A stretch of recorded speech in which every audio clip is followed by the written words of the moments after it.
Abo no sia peace 104.3 FM Sunia de Shemaima Yemamunyina che ensema hodo ayabo ano meimuni ama hodo so ena no peye sinkonwa edebeso mo kaseboi etwa ne ho afa hello 101.5 yewadum ewo kumase bankran ha say ya okay 101.7 ena neat 100.9 yenyina ya wo ship house wo Abeka Junction Ghana hani amano ni radio stations ahudo pi eno munyina akabom efa kaseboi atwa piste ewiase amade ship yankoma enye bi etie ena no pay ensemo ayede esomo no nia edimu akoten ebi ense Chief of Staff Honorable Julius Debra ede kokobo ama empanyifo ayepa womo ema womu di dwuma ewa banwemako ahudo mu ese eniema wombeye ewo demo no eno ne pie ema Ghana fo nyina ehunu eya na titu no mpempi emfiri amanyofo dodo no a sanso ena Yeraspe Gabra ono so ede atu edwa ese bibiman yehwese artificial intelligence yebeji atum na edi akotene ewo yen adesua emo omenso afo no ene hwe enwumasua ensem so edi atudwa ese school ahodo a yede atudwa ese eye category B schools no wo behwese obetimi apagam na sa school ahodo nyina wo mososo ababeye category A schools no ebi ye ko amanone ensem emu so a Madagascar memu abantugo aba amasese sojafo ena wo mu edi akonwa mampanyi Rajolina wadwane akope baabi ate ena godie mu nsem ka ho na no pay yaboabo ni nyina no asi enkonwa ede ebesomo yemfa aseda emanwumako yi Lawson Herbal Center yes wamno no wamjanga jagana vo say yade ya papa nanzunya Lawson kopiese wi na edomu no libi ma sabubo say typhoid malaria wakotodwe ya kokoni ade Lawson obeye for say wam na wato 0248 619999 and 0242 133 577 First Atlantic Bank sikasam ne kano mami bia makwafo enven ni agro na afina kuna wieye sikasam ho aye den papa nanso so obi no bo First Atlantic Bank pe jai na agbama ni sikasam wo ha nyina kadon ni ayi de free ho woloni ho na na akro no tesi ade mobile app no eye adwuma internet banking eye adwuma interbank transfer ni ade ni nyina da ebe adwuma mesi Jam live mom grana fu ani by 20 disinfectant me wu by 20 sianga chegala force be adun die quality health product pa any day ma say ye dey eboa ayi feeling kekawa na ade every jare ne we oh JA Binding Company Limited advance the share 0541 808096 024 0208142913 when we you quote say onga or the yele onga e man quiet de ye kan piles and tiase wale into hu kwan deda trouble ya wo de wono so eboa pa anopa bia na person bibi kakra na de carbe na de wono carbe our creamy goodness you makwo wenti na sabri ebra so se de anopa no nsia kase bobremo akenkan for me mame bia makwafo me ne nana ahofedua achenkwa nana minum premu asuna piesie wodi ankan kwame yeboa Africa sebono munsem ene Ghana yen Chief of Staff Honorable Julius Debra ede ato board ahodo ya womo edede daban enwumeko ena afenso ankrankra enwumeko anno ese womo mode yan se nei abefo kwantempo efa so edi dwuma se de esi toto niema ene ade breda ne na wonso ada ne hube womo ena ne niema mu enhwemo asebe ya empuntonwuma ahodo a aban aba etwem womo de besi womo ani so no yebetimi ahwe wie atiense firi ho a yemfa amanyosem enko bata ho ofa so de kokobo ema wom se enei subanya hodo wom da na die ewo kokoa mu bra wom di dwuma hodo ewo mu enwumako a hodo mu no eno ena etimi epie na ebi akwakoye nsankanya hodo pi ebi akwakoye emra ne yetwe ho manso yetwe ho dawere ebi nso akwakoye sikasem dwirim ene niema bi na Honorable Julius Debra Edesansemi ekoto eja ebra National Boardroom Governance 2025 Conference wom de ehye so na no no chire mo ese wo mo ayepa wo mo de deda abannwumeku ahodo anno ese ti breakers ahodo ene abedwaku a wo na hwe etoto niema wo mo kase empuna ene epunu no wo mo momoden a ese anamontuo bi a wo betu wo mo nkan hunu se eho no mo ene fapema wo mo eto ama empuntu nwuma bi a aban de besi na ni so no yetimi edru ho na yawie ate yensa efre ho wo se koba se da aweretwen ene menteme ho ase watimi wakame ene ho nkro ne ba na ekosore ewo kokoam ho no mo bra wo mu edi dwuma eye ho sunsanso no ebone no ebeka enwuma kwa hodo na afei anwen ne se yentimi nwie na kansensemu Ghana fo sika so ene ye dia saa enwuma kwa nyina enti wo mmomode ahwese adwumaso bi wo besi wo mani so no wo ma hwe edi ho dwuma kokoam ama epia bonten ama yawie ate yensa firi ho a eho animonyam hye no ebeko ede ama my Ghana nyina. Industrialization kills advancement. Governance continuity protects national projects from political cycles and market volatility. When boardrooms think generationally, the present becomes the foundation, not the finish line. We must, however, acknowledge the realities before us. Boards today operate in an environment of heightened public scrutiny, fast-changing markets, and tightening regulations. Weak governance invites reputational harm, legal exposure, and financial instability. That is why the government continues to strengthen accountability and transparency through initiatives such as the Reset Agenda and Government Accountability Series, where sector ministers publicly account for policies and progress made. Honorable Julius Deborah Amanasuha or the way it was so. Accountability is not a performance. It is a trust exercise on behalf of the people. Yet no amount of policy can replace the culture of integrity that begins within the boardroom. To our chairpersons and board members gathered here today, the challenge is clear. Anchor strategy in accurate data, tie productivity to purpose, embed after-readiness in your operations. Diversify finance for resiliency, not fragility. Strengthen supply chain governance and measure sustainability as a core boardroom metric. Build a next generation of leaders and insist on ethics as the foundation of performance. Governance is not an event, it is a continuous discipline. Abusianfoni awoti ye Chief of Staff Honorable Julius Deborah Abdullahi Dasmani and Ebuan Semiano Ebaye. Ghana Water Company Limited and so any electricity company of Ghana at the Katabini and Sembia Twabontia. Nina fa sabi kwan boni afa sutu afumagudia galamse ya kan na suba permanent yenya woni puma sibre emu hanya bebrese atete enya atepoi ena sabi mpredasa atiagu ya so se emobro ena ebrimia no pawie no mira ojofo ene hwan ojofo ni awurade de omu kanie Ghana Water any ECG say afie we enkane amopati etumri ko omu gichemu aduonum eye 200% no enya se bia Ghana fo na moyo manhio na se bone na ewo mutrimo na emum no se sia de galamse no agensem galamse ni senwoma papa ensu a yanoma Ghana Water fo di nrogum so ne so na ni tetimi yakroje na menum bienu etimi se binum ya bia aduane bu papo eme ho bae no omu si se ensu no enye ensu obim adane ateche inti nro no adwoma tono dudom dia wono enu ensu abrofo na ye de dollar na eto inti bibia na ka dom so ti enu ka ubi nti no mpese ensu obu ohuri se kwam ekodu bebe pese kodu no electricity company of Ghana for say womo so omu ha dom so eche ekuroi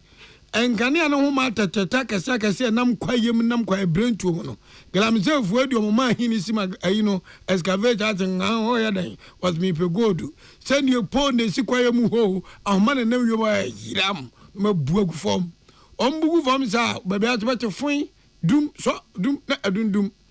ono nyamfo na so William Boatin na Director of Communication Electricity Company of Ghana Odi nsamu ekotu dwa ewo asantiment omra no obo amansa amane die ntia enyinambo ekoso no osi aturo bi paragram se ofu ko sumo mu post ne homa no gu foma anso mu ni die kira ko be post na suma gu ene be homa ne samo no ekase susuro ekobasa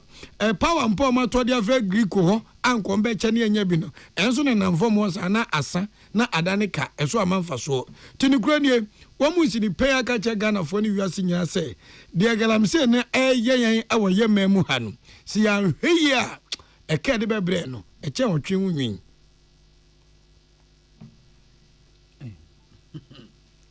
was your fire as your one so or so for no and share Ghana Yangumasia and a home to so honorable Haruna Idrisu den Sembi Atuja. A free bra computerized school selection and placement system ye eba ye efie porpore aduno enie afi bia dru so our house etwom afi bia bata koto santete mpenten kwa wo mu esu wo mu efa ho twahwe ene nkro ne ba bebre afi wei amfa nche yen ene oha no double silencer adoso pa ne no eno meso afo hwe nmasu ansem so no bohare na dru so atrasidi no hu se da bi e wo se etimi ye bibi efa we san se we die ano oden dodo se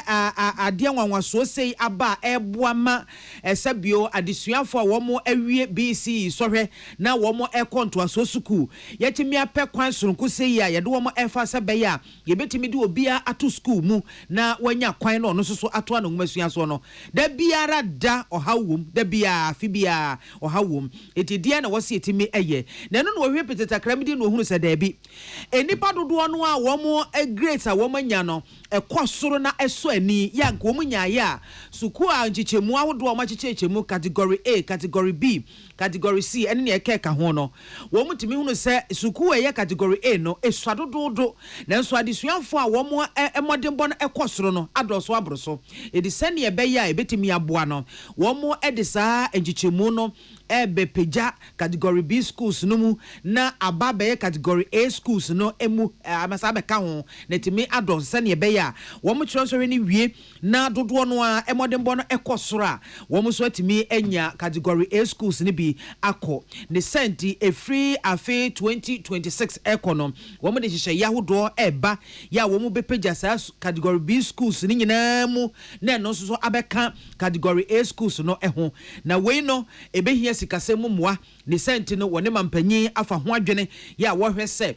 efiempi mienu ene aduonu sakon masika aban beyi ese emfa ma o men ho bra no wo de sika ni bi beka ho no ate e de anmanwo masua asoye no sane ebe ya wo mu ebetimi e de epeja category B schools no emu na emu apeja beye category A sane ebe ya nkoda no dodo no a ebenya school ni bi akọ. Every parent wants a child to be in a category A school, but we haven't. In the last month, we haven't expanded infrastructure at any category A school to have done the magic for us. My thinking, in order that we respect equity, will be that into 2026, and I've had consultations and discussions with the president, I have his support and blessing, is to convert at least 10 category schools to category B schools. Then convert 10 category B schools to category A schools. And that will be backing it with infrastructure, with available classroom blocks, dormitories for students, and quality improvement by way of improved teaching, and then learning materials and learning aids. Ene a woti yi eyo men so afo a wono ene hwe nwumasua ehon sam so honorable Haruna Idrisu Henry Menka ene bo ansem ya no bae. Openi oda Africa Education Trust Fund ano eye ononyamfo Ekospio Gabra na ono so ede assembly atudwa na sema wo kanya ne yafutuo ene 7 peduasa ensempa a wode ma omeya de hye ene abibima nyina osisese ebebe wiase keka kono wanhwe ye na gata ai me da mekọ Kristo asafo mekọ gijem mekọ apostolic me ye president me ye Muzama Disco Christo Church awoyo enzinyoma bu wa ehun hia me nsua bia ukira anye ye obaka ekiri ene sen osi artificial intelligence afen AI abai enwa akwa hia papa se be ma ye mofra ekọ school ni school awodo no ye di wuram na boa ama creativity sa wodo adwuma sukwa ye bibie na ma enkrato ene se da bia nwuma be entam so na boa mpuntu no ese som se kwa opani din sem we to jomra AETF artificial intelligence conference ewo engan group mu meche artificial intelligence conference I go so ewo engan group mu eno no nyafo Ekospio Gabra ekase ezisia AI ne de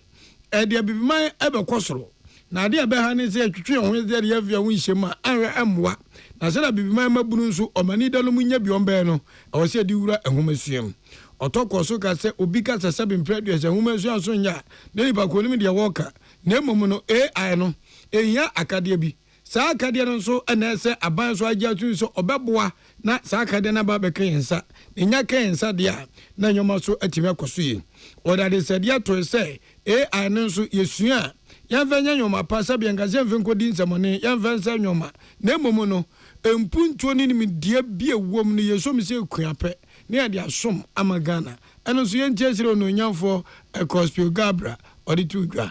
Very critical. That's why I said that when I was a Minister of Education 25 years ago, I visited Japan and Korea in particular, and I've visited many other countries, in Finland and Nordic countries. They do very well in starting their youngsters. So when young people are 2-3 years old, going to what we call day care centers or creches and what have you, in other countries, as long as they can talk or they can walk, they put computers in front of them. They may be toy computers. But I know some middle class parents also buy such toy computers which are very hard. I mean, they're not breakable, so they are very water resistant and so forth. And they start allowing their children early access to computerization, which is part of the infrastructure that allows AI to work eventually.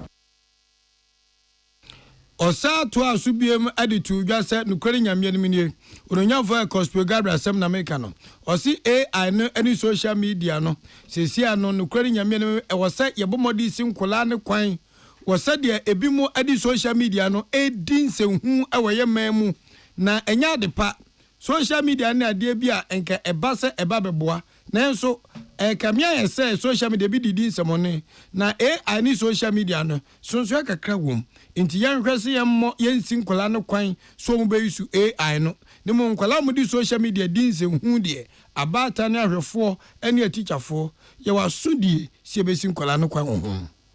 Across the world, there are many techniques for preventing children from watching certain kinds of stations, even on television, or going on certain kinds of radio stations as well, and also how to supervise your children so that they do homework and schoolwork even at home, rather than browse various parts of the internet and not be exposed to the wrong thing. So those are things that I'm sure within this conference, if there's enough interest in those subjects, there will be people to speak about them and how to prevent misuse and abuse of social media, for example. And in some countries, there are penalties. They will charge you and let you pay money as a company if you misuse or abuse their frequencies or abuse their infrastructure and allow children to do the wrong things. So there are those penalties that also help to modify human behavior. Dr. Kospio Gabra, no Penny that Africa Education Trust Fund, ano AETF. Ebusiafo take Kasebo Peace 104.3 ye dan ye ho agenkrato ye ba ye beko amanone ene agudie mu nsam.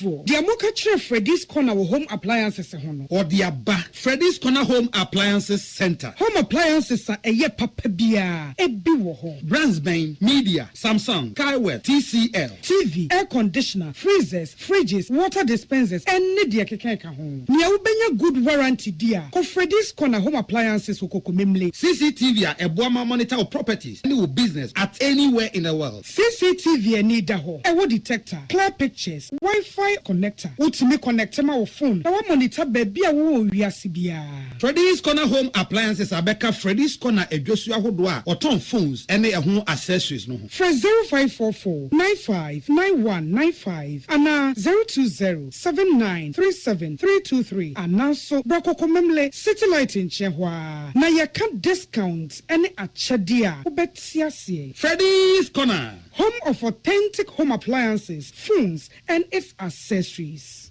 So I come out show and I bought periphery, the Bronican hardware one. And then as a say, that's how yams were to Musway. Weber packing a farmer, Martin's liver salt, Chinaquay, and Tem, as she and Shagu glass more at a Martin's liver salt, no back one, no, dear goom. Ubahun say, who a glass in the moon, no one no. Martin's liver salt, you want orange flavor, and a bacosia plain. One more or Hobato, Nemum Edina nu now home to war, who doctor. Herbal and Alternative Medical Hospital Bena Black History and War America, China, Africa, Ghana and Penifua Bonabaso say, or say a real moment for Tiapopa.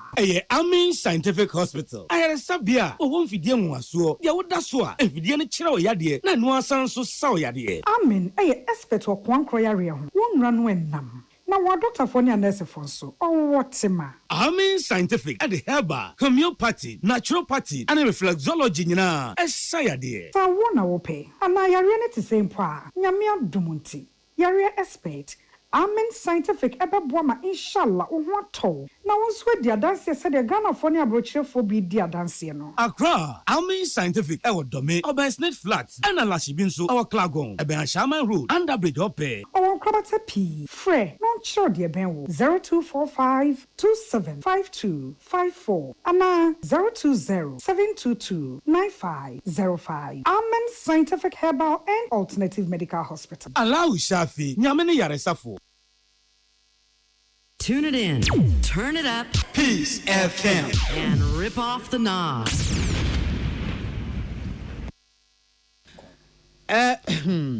Abusiafo ya twaso na yakɔwie kasebo no ɛwɔ amanone ene agodie mu nsam emu na Madagascar na wotwetwe mu no be na wotwemienu entamuni ɛna ebeto odwase genzifo bi ɛkyerɛsɛ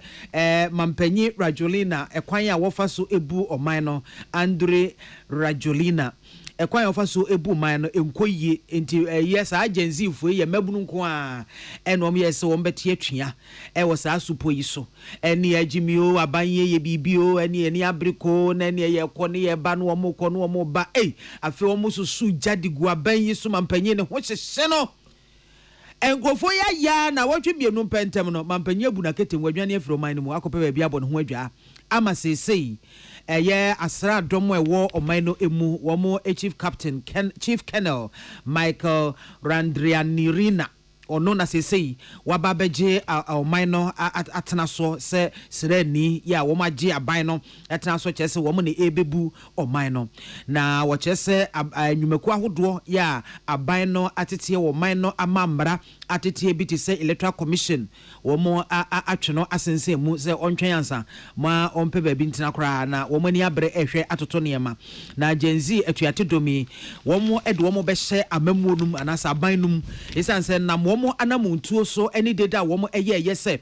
eniema ekutia wo mo nya nsuo nom ade chi ade sense dum so ekɔ ni etu wo mo so ntena se enye hwe ha memfofo na ne wo mo kwaye wo be suja ede aguaban no se baya aban betumi aye bibi afa ho na esanse aban no entimi mampanyi wantumi afa koto anya nkwanti na etuate dom wo ma no ye den ade chi ade se bia se nipa yi edoso an se wo mo edoso enaja mampanyi Rajolina ebuna ketem akɔpɛ baby abɔ ne ho adwa na wo kyerɛ wonne womanfo a wo ne no edi nkomo kyerɛ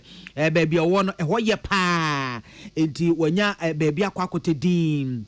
na bra mampanyi Rajolina ebetena wo man no abanwa eso no o man no asra dom a eba te se wupe eku a wo mo eho den na wo mani eden a wo betimi ata wachi wa mamuomu a yes personal administration and technical and administrative services kofwe wo mo ena kyese abin wo mu pa enti 2009 ya mampanyi Rajolina ebetena wo man no abanwa so no wo mo etai na chi papa wo mo tai na chi akosi na no memene da ya ena sa agency fo atuate ya wo de share so yi asrafo ekota wo mo achi a chese kakra wo do atu mampanyi no afia konwa so akɔpɛ baby abɔ ne ho adwa sei obi nim baby potin ya mampanyi Rajolina wakɔ akote na emom de wo kan se baby o hye no ɛhɔ no mo ɛyɛ pa sei sa capsat ya wo mo so age o man no atena so a wo mo na ebebu o man no wo mo kyerɛ se wo mo behwe atoto niema ne ade nyina efie mienu entem ansana womatimi ahwe na womo ato aba eniema potin ya mabuni genzifo yi efa egina so edete yetwea eye ensu a eho akwatwe ewo Madagascar man no mu enye no nko a dumso ye no so emma wo masetene mu enye wo mmre ewo man no mu saa ne ema mienu yi eno mu gina so a wo mde epa mampanyi efiri akonwa eso afei yenko agodie mu nsam emu yo dia kwakwasi ni o ye be fi local ni aba international no local sin ni de wo mu nie Accra House of Folk phobia ya mankwa mrekum tim no ya nom tim no won twetwede papa tim na brasa no na House of Folk foi na ye start league first match omni wo United ya bache akakaku na bua campaign draw omen ante tina mo na out of line or match and right and nansa mo face so ne hwe has of when you kukwasa and so we remind hwehwere yapon has and shebi a heart of lion so and shebi na me say timudi say mo sa shama de na sibiem na anu mu ho ya bo Ghana Premier League iwe match me anye cup match me anye FA Cup Ghana Premier League Cup match me anye President's Cup match me anye Champion of Champion match the man nya hwe na nanu kranfo adaro ma nyansabo akwa eno mo bo homo cup eno mo se mo nye ne sa etigaya bebo Ghana Premier League 2025-2026 kaza mudi last nyina guso eso ya mankwa amreku team Accra to folk eno aso waza kwa draw biem amana ya odi ano to nchakwa Blasters ho a omampani Mahama His Excellency and Alhaji Dr. Mahmoud Bamia former vice president omunyina bo Ghana Blasters abaso se na anu mo kunkovu edi ya Ghana ya qualify ya kwa World Cup ni bi 2026 ya kwa proman time so de twatwa fisem ni akwa manone ni nyina ne sai sia ni nyina ne sai Eastern region busumi ni da to so do 25th of this month 2025 and Eastern region second division teams no league no womodo Asia so 22nd of this month and then I watch up pepe and a conference and a congress no so baso teams now do a pre-season nanom Ghana Football Academy Bomodern Eche Ochima United ewe chebi omangase krom ejamo mekama akuma ko 9 eno mutimu mienu ena no pa nondu pepe match ba ku south of form ewe chebi wa Ghana Football Academy afa womne KAD Galaxy ena edehye so coach Dominic Nketiase wensu kajwa obetiadi ne ahwede ebesie afei yenkwa monone yenkwa monone anache say Black Stars of Ghana ye World Cup qualifiers no eno an eguso ache say ekoso na sesi ade nura ne ekokosi ye enie eno ade no ye Gambia echi Seychelles yi timi yefo wo mu twa omaka pore enso Seychelles for da baya wo mo nan se ya mo wo ntwetwede wo mantimi asibu ada braka Algeria echi Uganda etwa wo meka mienu na Uganda for timiti mu baako Guinea ene Botswana eboye no obi a ehye no yonko mienu wo mo Great Penkro Nigeria anago wo mo echi Benin for twa wo mo eka pore enan Benin for ntimi ankahwe Somalia and Mozambique Asia Mozambique echi Somalia twa wo meka baako pe one go project ena ja Somalia for edififa wo to ho pe be bitana ye South Africa enso echi Rwanda etwa wo eka miensa Rwanda entimi anka hwe Democratic Republic of Congo echi Sudan etwa wo meka baako afei Gabon enso chi Burundi etwa wo eka mienu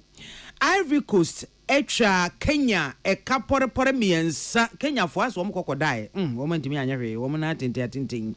Morocco enso eni Congo Asia ye Morocco echi Congo etwa wo eka baako Senegal eni Mauritania Asia ye eno so Mauritania wo mcheso wo aboa wo ho papa ebabe qualify ho Senegal fo echi wo mtwa wo eka pore enan wo mantimi anse mo hwe eni say ye African teams ya wo qualify Beko World Cup Beko so Canada, Mexico and US of A no one more qualify countries are qualify no any Morocco, Tunisia, Egypt, Algeria, Ghana, Cape Verde, South Africa, Ivory Coast and Senegal.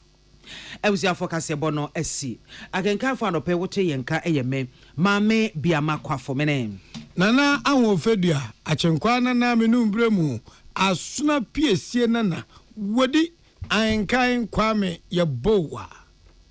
I was young for Yanfaside Kabia Emma First Atlantic Bank. First Atlantic Bank se me saw dear na wa wo de hwa who se wuni hwede a wom de omo